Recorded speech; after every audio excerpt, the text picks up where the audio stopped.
জাহান্নামীরা যখন জাহান্নামে যাবে তারা কি বলবে জানেন? সূরা মুলকে এসেছে, তারা বলবে ওয়াকালু লাউ কুন্না নাসমাউ আও নাআকিলু মা কুন্না ফি আসহাবিস সাঈর। তারা বলবে হায় রে, নবীদের কথা যদি মানতাম আর যদি একটু কমন সেন্স খাটাইতাম তাহলে তো জাহান্নামে আসা লাগতো না। ওই দিনের এই আফসোসে কোনো কাজ হবে? প্রিয় ভাইরা, ওই দিন যত আফসোস করেন কোনো কাজ হবে? তাহলে জাহান্নামীরাও আফসোস করবে হায় রে, একটু যদি আকল খাটাইতাম তাইলে আজকে আর জাহান্নামের আগুনে পোড়া লাগে না। নবীদের কথা যদি শুনতাম আর যদি আকল খাটাতাম, কি খাটাতাম, তাহলে আজকের এই কঠিন অবস্থা আমাদের পড়া লাগতো না। কোরআনের বিভিন্ন আয়াত আল্লাহ তাআলা আমাদেরকে বলেছেন আফালা তাআকিলুন, তোমরা কি আকল খাটাবা না? এই যে দামি কমন সেন্স দিলাম, একটু বুদ্ধি কি খাটাবা না, আকল খাটাবা না তোমরা? এবং কোরআনের একটি আয়াতে আল্লাহ তাআলা বিভিন্ন কসমিক সিম্বলস, ন্যাচারাল ফেনোমেনা এগুলো উল্লেখ করে সবশেষে তিনি বলেছেন লা আয়াতিন লিকৌমি ইয়াকিলুন, নিশ্চয়ই এগুলোর মধ্যে নিদর্শন রয়েছে, সাইন রয়েছে, কাদের জন্য? লিকৌমি ইয়াকিলুন, যারা আকলবান, যারা কমন সেন্স খাটায়। এই আয়াতে আল্লাহ কি কি বলেছেন দীর্ঘ আলোচনা, আমি খুব সংক্ষেপে বলছি। আল্লাহ তাআলা বলছেন ইন্না ফি খালকিস সামাওয়াতি ওয়াল আরদি ওয়া ইখতিলাফিল লাইলি ওয়ান নাহারি ওয়াল ফুলকিল্লাতি তাজরি ফিল বাহরি বিমা ইয়ানফাউন নাস وما أنزل الله من السماء من ماء فأحيا به الأرض بعد موتها وبث فيها من كل دابة وتصريف الرياح والسحاب المسخر بين السماء والأرض لآيات لقوم يعقلون। সবগুলো বলে আল্লাহ বললেন এগুলোর মধ্যে নিদর্শন আছে তাদের জন্য যারা কমন সেন্স খাটায়। কি বললেন আল্লাহ? আল্লাহ বললেন আকাশ জমিনের সৃষ্টির মধ্যে, দিবারাত্রির পরিবর্তনের মধ্যে, এই যে 24 ঘন্টার 12 ঘন্টা দিন, 12 ঘন্টা রাত, আহ্নিক গতির কারণে এই যে দিবারাত্রি আমরা পাই, এই পৃথিবীটা তার অরবিটে কক্ষে যেমনি ঘুরে, আবার পৃথিবীটা তার অক্ষেও ঘুরে। যে আপনারা যারা ক্রিকেট খেলছেন এরকম স্পিন বল করেন না? হ্যাঁ, কমন পড়ছে? স্পিন বল করলে বলটা কিভাবে যায় বলেন তো? ঘুরতে ঘুরতে যায়। তো পৃথিবী যখন সূর্যের চারদিকে কক্ষে ঘুরে, ওই ঘোরার মুহূর্তে সে নিজে স্পিনিং হইতে থাকে, ঘুরতে থাকে। ওই স্পিন হইতে তার এক পিঠ থেকে আরেক পিঠে ঘুরতে তার 24 ঘন্টা সময় লেগে যায়। ওইটার কারণে দিবারাত্রি হয়। 12 ঘন্টায় আমরা দিন পাই, 12 ঘন্টায় আমরা রাত পাই। আল্লাহ বলেন এই দিবারাত্রির পরিবর্তনের মধ্যে নিদর্শন আছে। তারপরে সাগরে যে ভেসে বেড়ায় বড় বড় নৌযান, জলযান, আপনারা দেখেছেন কিনা জানি না, এই যে icon of the ocean, Titanic জাহাজের চেয়ে 10 গুণ বড় জাহাজ আমি দেখে এসেছি পশ্চিমা দেশগুলোতে। এত বিশাল বড় জাহাজ, এটা সামনে দাঁড়ালে এটা দৈত্যের মতো মনে হয়। মালয়েশিয়াতে তো অনেক কন্ডোমোনিয়ামস, 10-15টা কন্ডোমোনিয়ামস একসাথে জোড়া লাগালে এটা যত বড়, ওই ক্রুজগুলো, জাহাজগুলো এত বড়। এক একটা জাহাজের ভেতরে 3000-4000 হোটেল রুম আছে, 8-10টা রেস্টুরেন্ট আছে, ফুটবল স্টেডিয়াম আছে, থিম পার্ক আছে, বিশাল একটা এন্টায়ার সিটি। এই বিশাল ক্রুজগুলো, Icon of the sea, Virgin voice, Royal Caribbean, এগুলো সাগরের উপর দিয়ে ভেসে বেড়ায়। আল্লাহ বলে বল ফুলকিল্লাতি তাজরি ফিল বাহরি বিমা ইয়ানফাউন নাস, সাগরের উপরে বিশাল বড় বড় ক্রুজগুলো ভেসে বেড়ায়, এর মধ্যে নিদর্শন আছে। এরপর আল্লাহ বললেন আমি পানি থেকে সব প্রাণী তৈরি করেছি, ওয়াজআলনা মিনাল মাই কুল্লা শাইইন হাই, সব প্রাণ এসেছে পানি থেকে। বিজ্ঞান এটাকে কনফার্ম করেছে। তারা বলেছে পৃথিবীর সর্বপ্রথম এককোষী প্রাণীর নাম হচ্ছে অ্যামিবা। অ্যামিবা এসছে, জুপ্লাঙ্কটন, ফাইটোপ্লাঙ্কটন, ব্যাকটেরিয়া প্লাঙ্কটন, এভাবে স্পিসিসগুলো ডেভেলপ করেছে। আল্লাহ বলে এর মধ্যে নিদর্শন আছে। এরপর আল্লাহ তাআলা বলেছেন মৌসুমী বায়ু, এই যে বায়ুর প্রবাহ, এতে নিদর্শন আছে।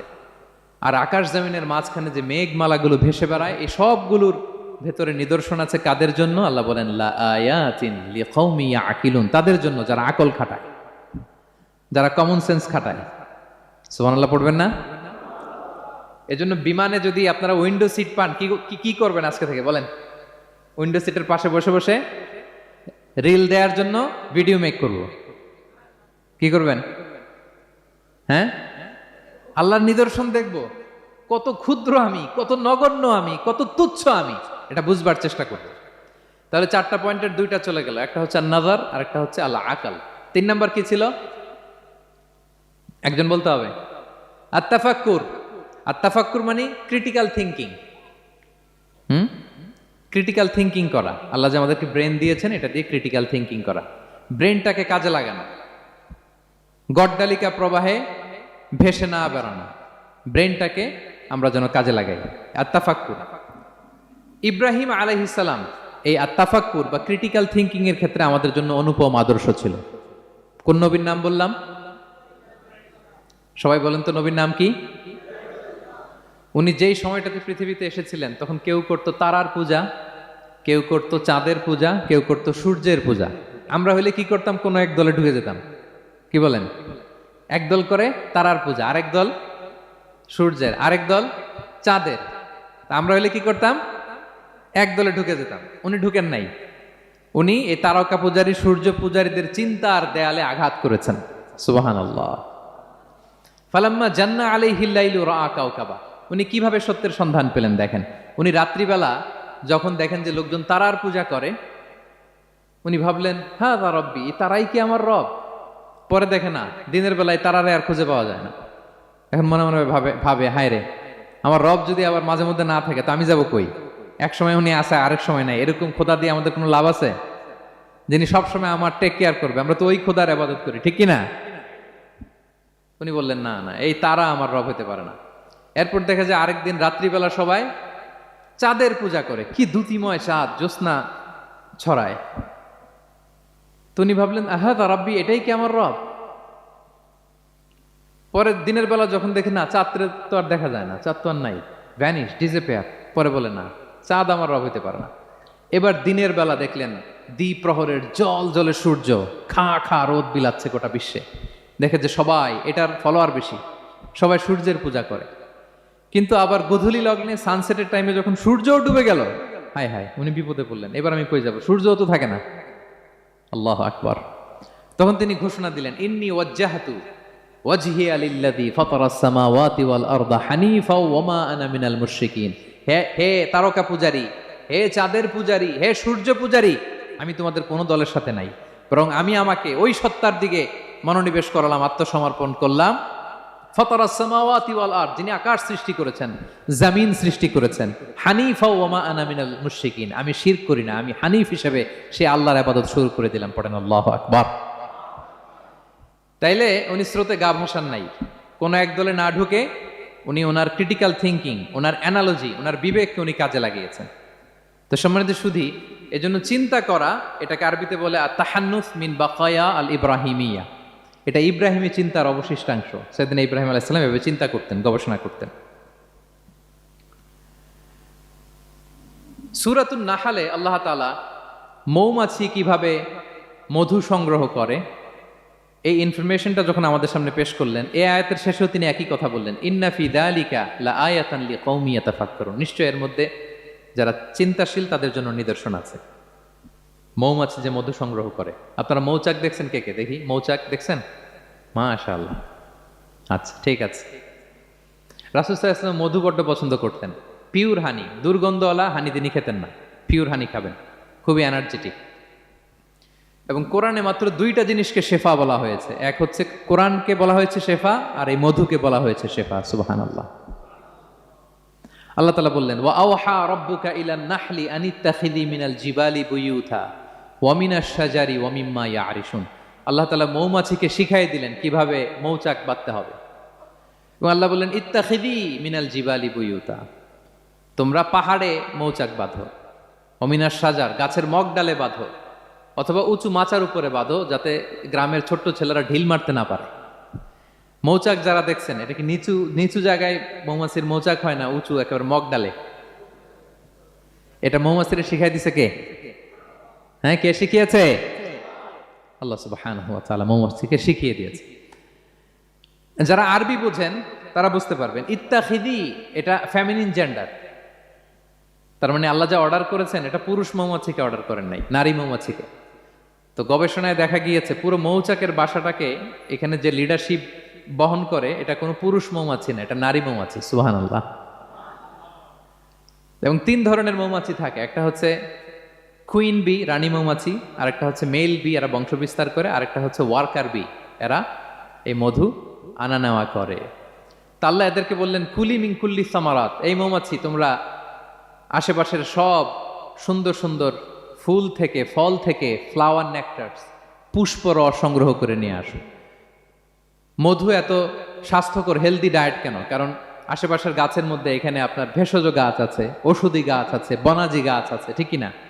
তো মৌমাছিগুলো সেখান থেকে ফ্লাওয়ার নেকটার্স, পুষ্পরস সংগ্রহ করে আবার চলে আসে। এবং আল্লাহ বললেন ফাসলুকি সুবুলা রব্বিকি যুলুলা, পথ ভুলে যেও না, যেই পথে গেছো ওই পথে ফিরে আসো। একটা মৌমাছি মৌচাক থেকে প্রায় 10 কিলোমিটার দূরেও অনেক সময় চলে যায়, আবার 10 কিলোমিটার পথ চিনে আবার মৌচাকে এটার ফিরায় আনে কে? এই পুরো মেকানিজমটা নিয়ে গবেষণা করে অস্ট্রিয়ান একজন সায়েন্টিস্ট, তার নাম হচ্ছে কার্ল ব্রনফেশ, সে একটা বই লিখেছে দ্য ডান্সিং বিজ, এবং এই বই লিখে সে নোবেল লরেট হয়েছে, নোবেল প্রাইজ পেয়েছে। আমরা তো মধু পাইয়া হাতের তালুর মধ্যে নিয়ে জিব্বা দিয়ে চাটি, আমাদের তো আর ব্রেন খাটানোর ওই সময় নাই।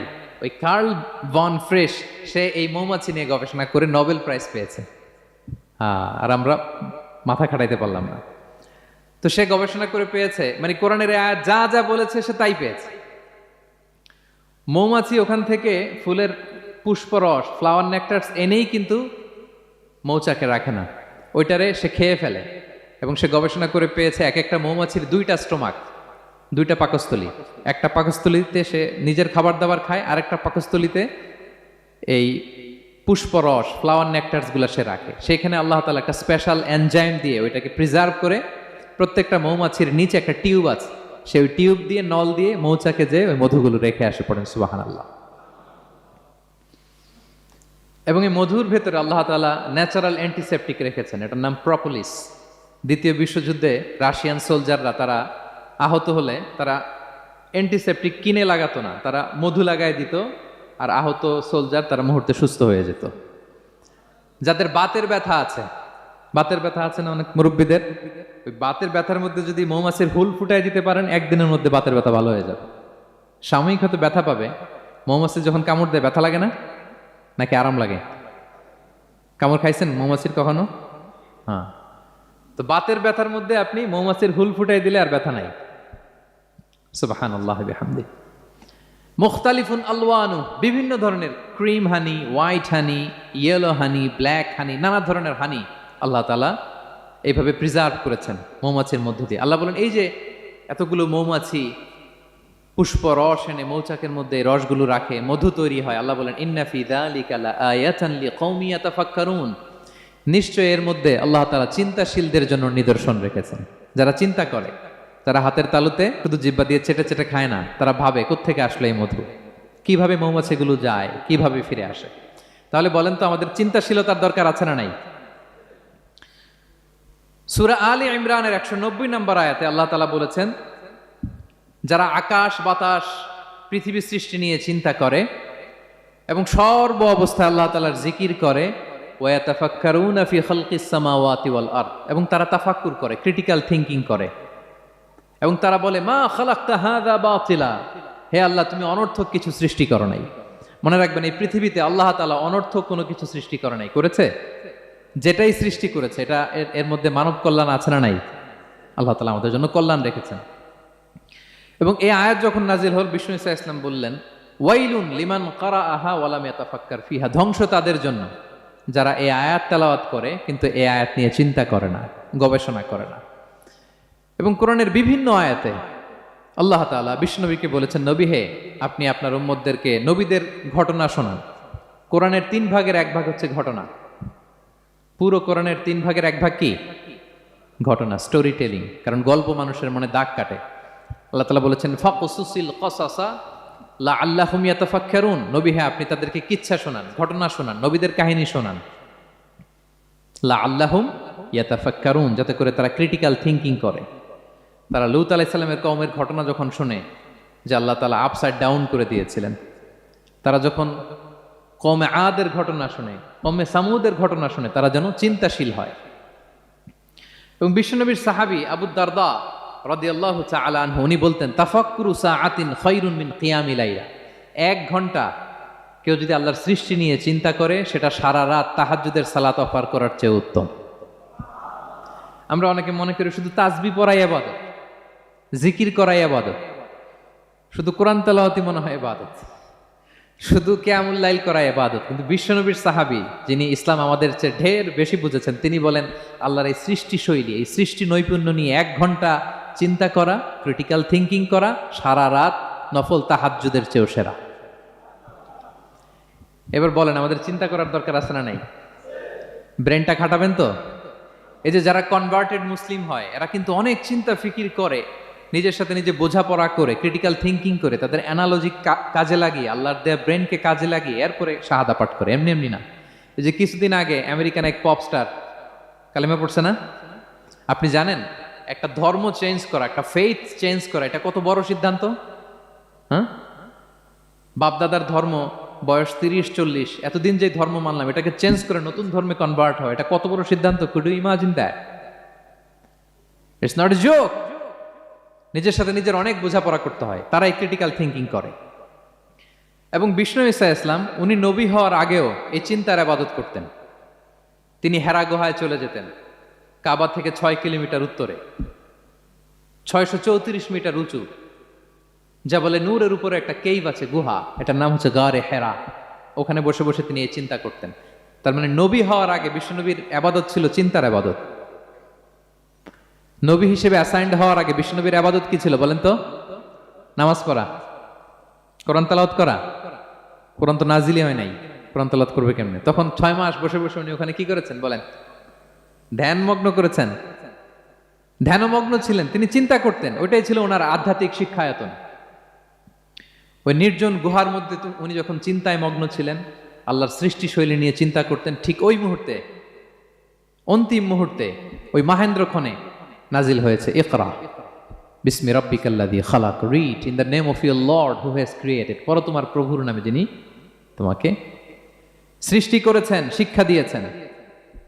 তাহলে সম্মানিত সুধী, ইসলামের সূচনা হয়েছিল, এটা বলা যায় ফাইনালি যে ইসলামের সূচনা হয়েছিল এই চিন্তার ইবাদতের মধ্য দিয়ে। তো আমরা যেন চিন্তা করি। তাহলে 4টা পয়েন্টের 3টা আমরা ক্লিয়ার করে ফেললাম। আর তাফাক্কুর, ক্রিটিক্যাল থিঙ্কিং ও শেষ। 4 নম্বর কি বলেছিলাম? হ্যাঁ বলো তো। আর তাদাব্বুর। আর তাদাব্বুর মানে পন্ডারিং অন দ্য কোরআন, কোরআনকে গবেষণা করে পড়া, কোরআনের আয়াতের অন্তর্নিহিত মর্মার্থ, গূঢ় রহস্য উদ্ঘাটনের চেষ্টা করা। আল্লাহ বলেন আফালা ইয়াতাদাব্বারুনাল কোরআন আম আলা কুলুবিন আকফালুহা, ওরা কি কোরআন নিয়ে একটু চিন্তা গবেষণা করবে না, নাকি ওদের অন্তরে জং ধরা তালা পড়ে গিয়েছে? তাহলে আমরা যে গড়গড় করে তেলাওয়াত করি, আল্লাহ শুধু এই তেলাওয়াত করতে বলেননি। হ্যাঁ, তেলাওয়াত করলে প্রতি অক্ষরে 10 নাকি ঠিক আছে, কিন্তু আল্লাহ বলেছেন ওরা কি কোরআন নিয়ে চিন্তা গবেষণা করবে না? আফালা ইয়াতাদাব্বারুনাল কোরআন, কোরআন তো এসেছে গোটা বিশ্বকে কাঁপিয়ে দিতে, হিস্ট্রিকে বদলে দিতে কোরআন এসেছে। মা আনজালনা আলাইকাল কোরআন লিতাশকা, নবী হে হতভাগা জাতি হিসেবে পৃথিবীতে থেকে যাবেন, এজন্য কোরআন পাঠাই নাই। এটা পৃথিবীর পুরো হিস্ট্রিকে চেঞ্জ করে দিবে। তাদাব্বুরুল কোরআন। আর তাদাব্বুর শব্দটা এসেছে দুবুর থেকে, দুবুর মানে পেছন। আল্লাহ বলেছেন প্রতিটা আয়াত পড়ার সময় এর পেছনের নেপথ্যের গল্পটা কি, এটাকে খুঁজে বের করো। আপনি যত বড় মুফাসসির হন, কোরআনের আয়াত আপনি যত পড়বেন, প্রতিদিন নিত্য নতুন নতুন নতুন তথ্য আপনি পাবেন। আল্লাহর কসম, আমি আল আজহারে কোরআন নিয়ে পড়াশোনা করেছি, IIM এ কোরআন নিয়ে masters, human embryology in the holy Quran, PhD-র 5 বছর, human behavioural patterns in the holy Quran. এখনো তো তাফসির করে যাই, প্রতিদিন কোরআন স্টাডি করি। একটা আয়াত যত পড়ি, প্রত্যেক স্টাডিতে নতুন নতুন ইনফরমেশন আমার মাথায় চলে আসে। শুধু আমার মাথা না, পৃথিবীর যত বড় মুফাসসির হোক তিনি, যত পড়বে কোরআন, যত রিভাইজ করবে, যত রিসার্চ করবে, প্রত্যেক রিভিশনে সে নতুন নতুন তথ্য পাবে। এজন্য আল্লাহ বলেন আফালা ইয়াতাদাব্বারুনাল কোরআন, ওরা কি কোরআন নিয়ে একটু চিন্তা গবেষণা করবে না, নাকি ওদের অন্তরে তালা, জং ধরা তালা লেগেছে? তো সম্মানিত শুধু আসুন, এই কোরআন নাজিলের মাসে আমাদের জং ধরা তালাটাকে আনলক করার জন্য আমরা কোরআনকে with vast concentration, with deep analysis and critical thinking নিয়ে যেন পড়ি। প্রতিটা আয়াত পড়ার সময় এর পেছনের গল্পটা কি, কোন প্রেক্ষাপটে নাজিল হলো, বর্তমান সময়ের সাথে কিভাবে এটাকে অ্যাটাচ করা যায়, এটার অন্তর্নিহিত গূঢ় রহস্যটা কি, এই গূঢ় রহস্য উদ্ঘাটনের কথা, কোরআন নিয়ে গবেষণার কথা এবং চিন্তার কথা বারবার কোরআন আমাদেরকে বলেছে। আমাদের এই চিন্তাকে জাগানোর জন্য এই কোরআন বারবার আমাদের কাছে আহ্বান করেছে। এখন আমাদের কি একটু সময় হবে না কোরআনকে চিন্তার সাথে গবেষণার সাথে পড়ার? হ্যাঁ, চিন্তাশীলতার সাথে গবেষণা করে কোরআন স্টাডি করার দরকার আছে না নাই? বলেন বলেন। হ্যাঁ, পড়বেন তো আপনারা। যারাই চিন্তা করবে, চিন্তাশীল হবে, কমন সেন্সকে খাটাবে, তারাই পৃথিবীর হিস্ট্রি পাল্টে দিবে। এই যে বিমান দিয়ে যে আমরা চড়ি, 2 ভাই আবিষ্কার করছে, Wilbur Wright, Orville Wright, Wright ভ্রাতৃদ্বয়। বলেন তো এই অরভিল রাইটের চোখ ছিল কয়টা? 3টা না? হ্যাঁ, উইলবার রাইটসের হাত ছিল কয়টা? আমার হাত কয়টা? আপনার হাত কয়টা? তো ওরা পারলে আমরা পারবো না কেন? কারণ এই চিন্তার আবাদত থেকে আমরা দূরে সরে গিয়েছে। আমাদের মধ্যে রিজনিং নাই, আমাদের মধ্যে লজিক্যাল আন্ডারস্ট্যান্ডিং নাই, আমাদের মধ্যে ক্রিটিক্যাল থিঙ্কিং নাই, আমাদের মধ্যে পন্ডারিং অন দ্য কোরআনিক ভার্সেস নাই। আল্লাহ তালা আমাদের যে বিবেক চিন্তা শক্তি দিয়েছেন এটাকে আমরা কাজে লাগাই না, এজন্য আমরা পিছিয়ে পড়েছি। সম্মানিত শুধু কোরআন বারবার আমাদের এই চিন্তা শক্তিকে জাগানোর জন্য আহ্বান করেছে। কোরআনের আয়াতের পরতে পরতে কোরআন আমাদেরকে বলেছে আমরা যেন চিন্তাশীল হই। এই যে সফিস্টিকেটেড ব্রেইন আল্লাহ তালা দয়া করে আমাদেরকে দান করেছে, আমরা যেন এই ব্রেনটাকে কাজে লাগাই, আমরা যেন আমাদের বিবেকটাকে কাজে লাগাই, আমরা যেন আমাদের কমন সেন্সকে কাজে লাগাই, তাহলে আমাদের সোনালী অতীত আবার আমরা ফিরে পাবো। তাহলে আজকের এই আলোচনা থেকে ফাইনাল কথা হচ্ছে যে আমাদেরকে চিন্তা করতে হবে, যে কোনো জিনিসকে কোশ্চেন করতে হবে, প্রশ্ন করতে হবে, কেন, কিভাবে, ও পারলে আমি কেন পারবো না। কোরআনের আয়াত পড়ার সময় বারবার চিন্তা করবেন, সব দায় দায়িত্ব আমাদের উপর ঠেলে দিয়েন না। কোরআন নিয়ে শুধু আমরাই গবেষণা করবো আর ওয়াজ শোনাবো, এটা not only my sole responsibility, আপনাদেরও দায়িত্ব আছে, প্রত্যেকের দায়িত্ব। যত কোরআন পড়বেন আপনার অন্তরের তালা খুলে দিবে কে? আল্লাহ তালা আমাদেরকে চিন্তাশীল হওয়ার তৌফিক দান করুক। আমাদের এই সফিস্টিকেটেড ব্রেনকে যেন আমরা কাজে লাগাতে পারি, আমাদের কমন সেন্সকে যেন আমরা কাজে লাগাতে পারি, আমাদের রিজনিংকে যেন আমরা কাজে লাগাতে পারি। ইব্রাহিম আলাইহিস সালামের মতো গদ বাঁধা গড্ডালিকা প্রবাহে গা ভাসিয়ে না দিয়ে আমরা যেন প্রশ্ন করতে পারি, আমরা যেন বিবেককে কাজে লাগাই। আল্লাহ তালা আমাদের সবাইকে কথাগুলো বোঝার ও আমল করার তৌফিক দান করুক।